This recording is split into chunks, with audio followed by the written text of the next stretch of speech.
41 का पाड़ा सुनाओ। 41 हम उसमें ही फेल। कहने के आखिरी क्वेश्चन पूछ रहे हैं, बता दिए तो फाइनली परमानेंट कैंसिल। हमने कहा पूछिए।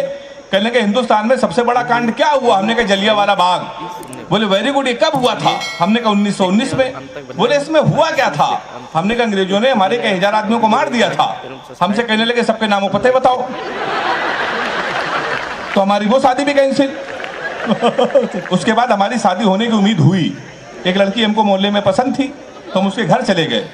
हमने उनके पिताजी से कहा कि आपकी लड़की पसंद है, हमको शादी करनी है, हम इससे प्यार करते हैं।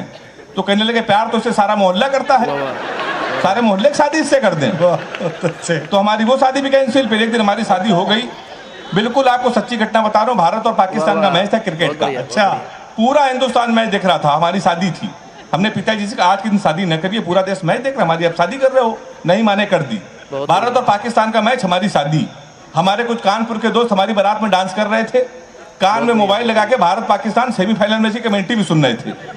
दोनों काम एक साथ कर रहे, बारात में डांस कर रहे, कान में मोबाइल लगा कमेंट्री सुन रहे। हम दूल्हे के बेस में सजे थे, घोड़ी के ऊपर बैठे थे। जैसे बारात घर पहुंचने वाले थे, एक लड़का घूम के हमारी तरफ चिल्लाया, बोला छक्का।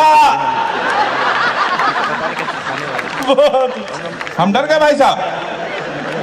हमने कहा कहां छक्का? कहने लगा विराट कोहली ने मारा है। तो हमने कहा कोहली ने मारा तो हमारी तरफ क्यों देख रहे हो? शादी के पहले दिन छक्का कह रहा और देख के हमको। हमने कहा आपकी मारे तो हमारी तरफ ना देखना। पता चला 2 मिनट में इंडिया मैच जीत गई। किसी ने खुशी के मारे घोड़ी के नीचे सुतली बम रख दिया। बम फटा तो घोड़ी भागने लगी, हम भी भागने लगे। हमने चलती घोड़ी से पिताजी को फोन मिलाया। हमसे बोले कहाँ बेटा? हमने कहा पिताजी भाग रहे हैं। बोले किसके साथ? ताली तो आप लोग ऐसे बजा रहे इसमें बारात आए थे। हमने कहा घोड़ी के साथ। बोले बे शर्म नहीं आती? भागना तो किसी लड़की के साथ भाग जाते। हमने कहा पिताजी वो बहक गई थी। कहने लगे आज घोड़ी बहकी है, कल को गधी बहक गई तो उसके साथ भाग जाओगे। उन्होंने मोबाइल बंद कर लिया। 1 हफ्ते लगातार हम भागते रहे। 1 हफ्ते में जब हमको होश आया तो हमने अपने आप को जंगल में पाया। वहाँ 4-5 आदमी खड़े थे। हमने कहा कानपुर का पता बता दो ना, बीबी को विदा कराना है। तो उनका देखो ऐसा है, हमारे यहाँ रामलीला का पाठ चल रहा है। ये राम है, ये लक्ष्मण है। सूप नखा का रोल जिसे करना था नहीं आया, तुम सूप नखा का रोल कर लो। हमने कहा इसमें क्या करना पड़ेगा? बोला नाक कटवानी पड़ेगी। हमने कहा वो तो कट चुकी है। हमने उनकी बात मान ली, रात भर सूप नखा का रोल किया। सुबह 4 बजे हमारी आंख खुली, हमारे असली कपड़े गायब, वहां के आदमी गायब। सूप नखा की ड्रेस में पैदल पैदल हम अपने घर पे। हमारे पिताजी छज्जे के ऊपर खड़े थे। हमने कहा पिताजी पहचाना? उन्होंने हमारी माँ से कहा इसको कटोरा आटा दे दो। हमारे पिताजी नहीं पहचान पाए। हमने कहा आपके पुत्र हैं? बोले बेवकूफ मत बोलो, हमारे 2 ही पुत्र हैं। एक इंजीनियर, एक नाक कटवा के घोड़ी के साथ भाग गया है। हम ससुराल गए तो हमारे साले ने भगा दिया। हमारे घर के सामने पुलिस थाना।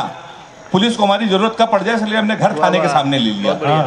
तो हम थाने गए तो एसपी साहब बैठे थे। हमने कहा हमारे साले खिलाफ FIR लिख लीजिए। कहने के तुम ही हेमंत पांडे हो? हमने कहा कहने के तुम्हारे नाम पहले से FIR है घोड़ी के अपहरण की। तुमको 2 दिन का समय दे रहे हैं, घोड़ी नहीं तो तुम जेल चले जाओगे। उत्तर प्रदेश का बड़ा व्यंग एक टिप्पणी में कर रहा हूँ। टिप्पणी समझ में आ जाए तो हाथ उठा के मेरा समर्थन करना।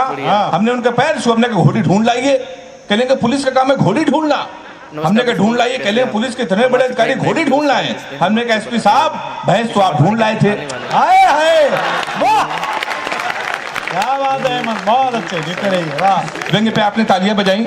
एक अंतिम कविता हम लोग, ये कवि सम्मेलन एक शाम डॉक्टर कुमार विश्वास जी के नाम है। आधे मिनट की कविता पढ़कर मैं अपना स्थान लेना चाहता हूँ। अधिक से अधिक डॉक्टर साहब को सुनना है। एक रात में सोया ही था, सपने में खोया ही था, देखा कि जो लोग नफरत के बीच बो रहे हैं, सामने खड़े हनुमान जी रो रहे हैं। हमने कहा आप तो भगवान हैं, फिर आपको रोने की क्या जरूरत? और वैसे भी सीता हरण पे आप खोए नहीं थे, लक्ष्मण मूर्छित पे भी आप रोए नहीं थे।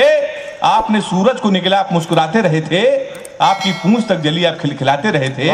फिर प्रभु आप क्यों रोए?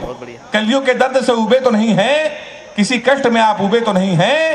प्रभु राम की याद में आप खोए हैं शायद, और JNU की घटना से आप रोए हैं शायद। कहीं ऐसा तो नहीं, कहीं ऐसा तो नहीं कि आपके मन में निठारी की कथा हो या जलती ट्रेनों की व्यथा हो। प्रभु बोले तेरी बात सही है। इन पंक्तियों में पूरे सदन का आशीर्वाद चाहता हूं। प्रभु बोले तेरी बात सही है। मेरे रोने का कारण यही है, आज हर इंसान हिंसा के दौर में पल रहा है। मेरी तो केवल पूंछ जली थी, आज हिंदुस्तान जल रहा है। मेरी तो केवल पूंछ जली थी, आज हिंदुस्तान जल रहा है। और वैसे भी चुनाव का मौसम आ गया है। कुछ नेता हमारे मंदिरों में आएंगे, हमारी झूठी कस्में खाएंगे। डरता हूं देश आतंकवाद, महंगाई, लाचारी में ना खो जाए। मंदिर मस्जिद के नाम पे कि दंगा ना हो जाए। क्योंकि जो प्यार को सींचते थे कसाई हो गए, कल तक भाई भाई थे दंगाई हो गए। यदि एक भी बेकसूर का खून धर्म के नाम पे बहा, तो मैं चैन की नींद कैसे सोऊंगा। अभी तक तेरे सपने में रोया था, फिर हकीकत में रोऊंगा।